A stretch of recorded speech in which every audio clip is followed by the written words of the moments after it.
Assalamualaikum warahmatullahi wabarakatuh. Terus perhatikan selanjutnya ya, katanya Ali Syariati, ada 4 penjara dalam hidup kita. Taklukkan 4 penjara itu. Kalau enggak, kita enggak akan bisa sukses menjadi becoming dan menjadi khalifah.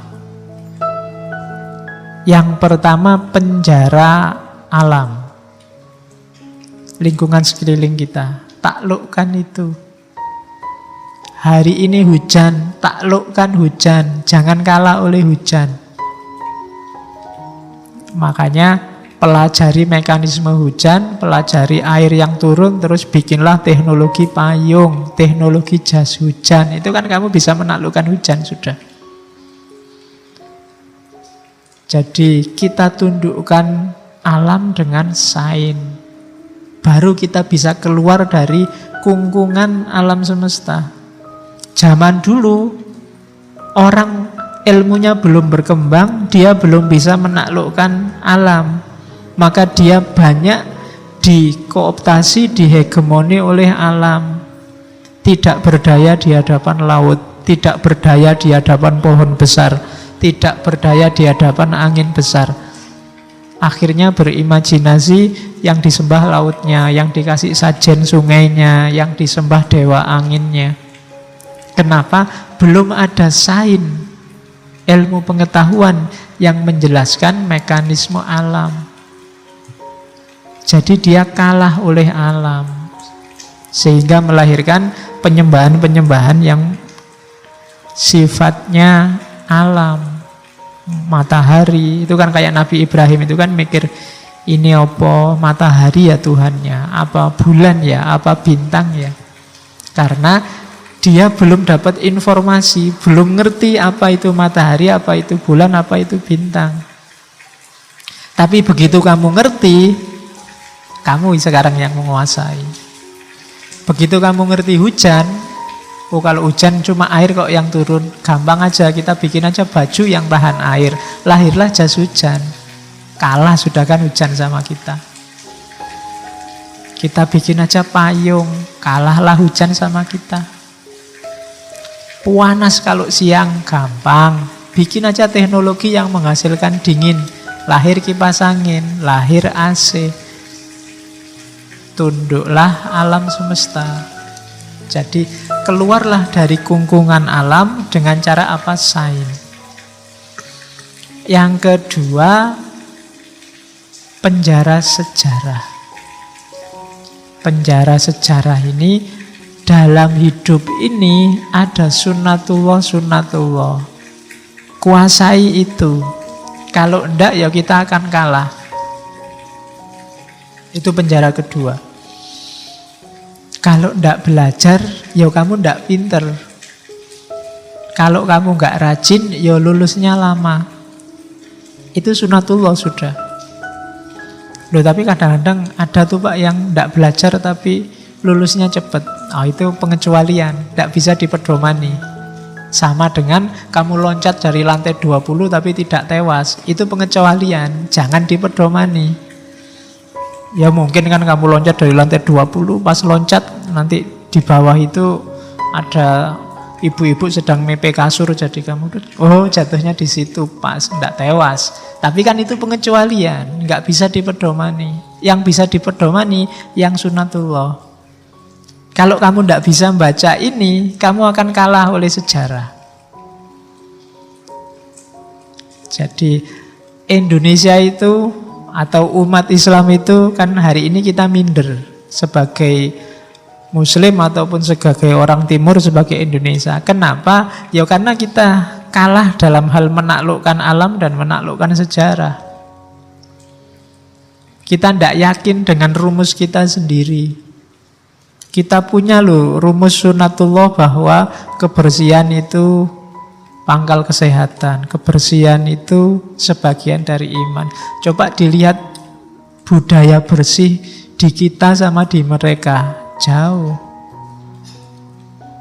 Kalau kamu ke negara-negara tertentu kayak Jepang, bahkan Singapura, itu susah nyari sampah berceceran. Kalau di kita susah nyari tempat bersih untuk duduk-duduk. Di mana-mana banyak daun rontok lah, kertas berceceran lah. Bahkan di kampus pun juga begitu. Kampus itu di kursinya mahasiswa itu yang mesti terus tidak lama setelah dia bersih mesti ada tulisan macam-macam. I love you lah, salam buat itulah. Kalau tidak gitu mau ujian nyontek ditulis kecil-kecil di kursinya itu. Ya kan, selalu begitu kita. Padahal secara sunnatullah kita sudah punya rumus tapi tidak jalan. Kita tidak bisa menaklukkan sejarah, tidak bisa menaklukkan alam. Ya susah kita becoming, menuju yang lebih baik dan lebih sempurna. Terus penjara yang ketiga, masyarakat. Hati-hati, kadang-kadang masyarakat juga jadi penjara. Ada konvensi-konvensi yang merugikan perkembangan kita menuju ke yang lebih baik dan lebih sempurna. Ada kesepakatan-kesepakatan yang itu mendegradasi kemanusiaan kita. Hati-hati, itu penjara masyarakat. Tidak mesti suaranya orang banyak itu baik dan benar. Kadang-kadang keliru. Karena masyarakat itu biasanya logikanya tidak pakai logika benar salah, tapi logika kerumunan. Logika kerumunan itu yaitu kayak teori psikologi sosial. Satu bilang A, yang lain ikut A semua. Apalagi yang ngomong A ini orang yang dipercaya. Otomatis semua bilang A nanti. Ini namanya logika kerumunan. Kayak kalian itu loh, kadang-kadang kalau ngumpul cowok sama cowok banyak, terus ada cewek lewat, itu berani sweet cewek gitu kan. Tapi begitu sendirian ada cewek lewat, kamu gemeteran. Ngomong aja enggak berani. Nah itu logika kerumunan namanya. Kamu beraninya kalau rame-rame, sendiri-sendirian diajak ngomong aja kamu deg-degan. Gemeteran, enggak berani. Nah ini jadi kerumunan itu sering jadi penjara kita. Kita jadi tidak otentik. Kayak demo itu kan, mahasiswa demo itu kan mesti kerumunan. Demo sendirian kamu dipanggil polisi. Pasti kan bareng-bareng. Waktu bareng-bareng kan militansimu bangkit, orasinya teriak-teriak macam-macam. Itu karena banyak temennya. Kalau kamu demo sendirian susah. Jadi masyarakat sering jadi penjara. Kadang masyarakat juga menyepakati hal yang keliru. Jadi urusan benar atau salah jangan mengandalkan jumlah. Hari ini kan banyak orang logikanya mayoritas dan minoritas. Enggak, itu bukan ukuran. Bahkan Nabi bilang, ada kan hadis ramalannya Nabi itu, besok di akhir zaman umat Islam itu jumlahnya banyak, tapi seperti buih di lautan. Jadi buih di lautan itu bareng-bareng ngumpul terus bubar, bareng-bareng ngumpul terus bubar, dan gampang dipermainkan. Nanti di akhir hadis itu ketika para sahabat tanya sebabnya apa kayak gitu ya Rasulullah, antara lain adalah hubbud dunya wa karahiyatul maut. Suka dengan dunia, benci, takut dengan kematian.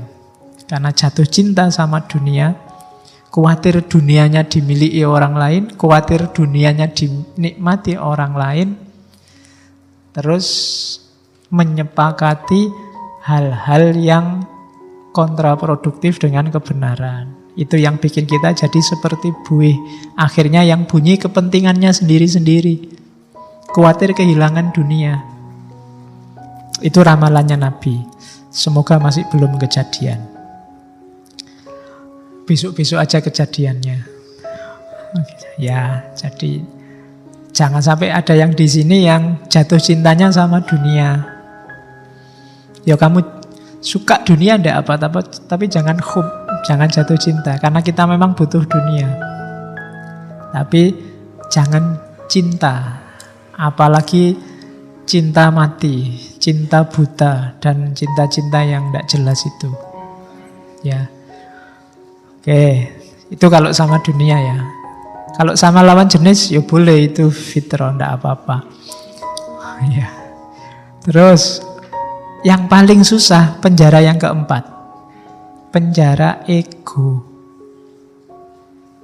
Kenapa ini paling susah? Karena penjara ego berarti kamu bertarung melawan dirimu sendiri. Kalahkan dirimu sendiri. Bebaskan dirimu dari egomu.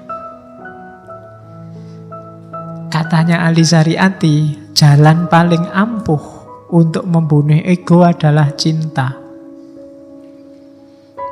Sering saya ceritakan kan bagaimana dalam cinta orang itu sudah kehilangan aku. Yang tersisa hanya dia. Nah, penjelasannya bagaimana kapan-kapan kalau kalian sudah balik.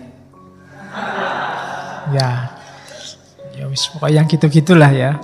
Oke, jadi penjara ego.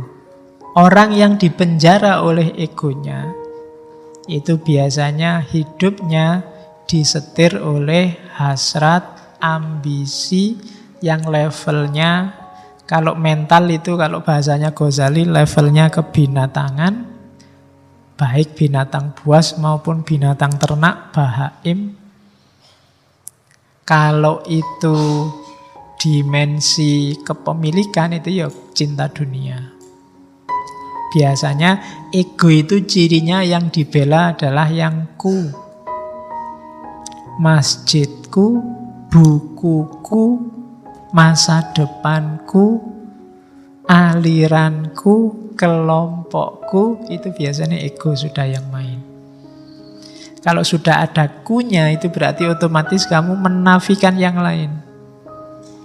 Ini Islamku, ini kelompokku, ini masjidku, ini aliranku, dan seterusnya. Kalau sudah ada ku dan mu dan nya, ya wassalam sudah. Kalau kalian mendefinisikan masjid ini, Masjid Sudirman adalah masjid yang bla bla bla bla, yang kayak kamu tulis itu. Terus kamu yo kayak gini ini lo masjidku. Itu biasanya setelah kamu ngomong kayak gitu itu masjidku, yang lain ternafikan semua. Dari situ muncul ego biasanya. Terus yang nggak kayak kamu anggap jelek.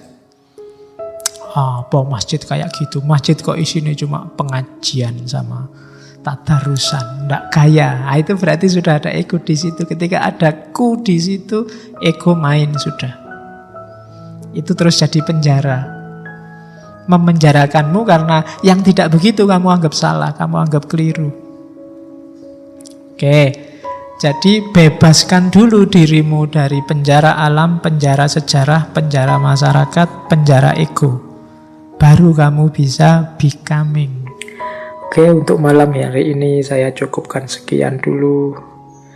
Mohon maaf kalau ada yang kurang berkenan, mungkin 1-2 kekurangan apa, mohon dimaklumi. Kalau ada kekhilafan, kealpaan yang teman-teman ngerti benernya seperti apa, ya silahkan disampaikan.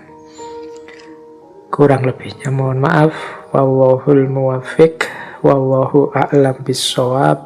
Wassalamualaikum warahmatullahi wabarakatuh.